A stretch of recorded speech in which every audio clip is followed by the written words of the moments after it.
আসসালামু আলাইকুম ভাইয়া। ওয়ালাইকুম আসসালাম রহমতুল্লাহি ওবারাকাতু। আপনি কি ভালো আছেন? আলহামদুলিল্লাহ ভাইয়া, আমি ভালো আছি। আপনি কেমন আছেন? আলহামদুলিল্লাহ, ভালো আছি। আপনি কি কোনো দরকারে এসেছেন? জি ভাইয়া, আমি একটা দোয়া শিখতে এসেছি। দুধ পান করার পরে কি কোনো দোয়া আছে? জি, অবশ্যই আছে। দুধ পান করার পর দোয়া আছে। দয়া করে দোয়াটা কি বলবেন? দোয়াটি আপনি মন দিয়ে শুনুন।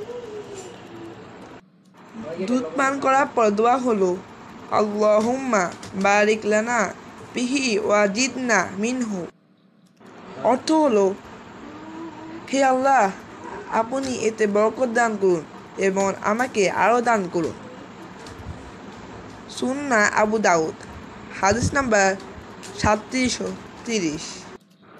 এখন আপনি চেষ্টা করুন। জি ভাইয়া, বলতেছি। বিসমিল্লাহির রহমানির রহিম। আল্লাহুম্মা বারিক লানা ফিহি ওয়াজিদনা মিনহু। মাশাআল্লাহ, মাশাআল্লাহ, আপনি চেষ্টা করেছেন, তাই আপনি পেরেছেন। আলহামদুলিল্লাহ, আলহামদুলিল্লাহ, আমি পেরেছি ভাইয়া, আমি পেরেছি। আপনাকে ধন্যবাদ আমাকে শেখানোর জন্য। আপনি এখন যান, আমার অনেক অফিসে কাজ আছে। জি ভাইয়া, আমি যাই। আসসালামু আলাইকুম, আপনি ভালো থাকবেন। ওয়ালাইকুম আসসালাম, আপনিও ভালো থাকবেন। আল্লাহ হাফেজ।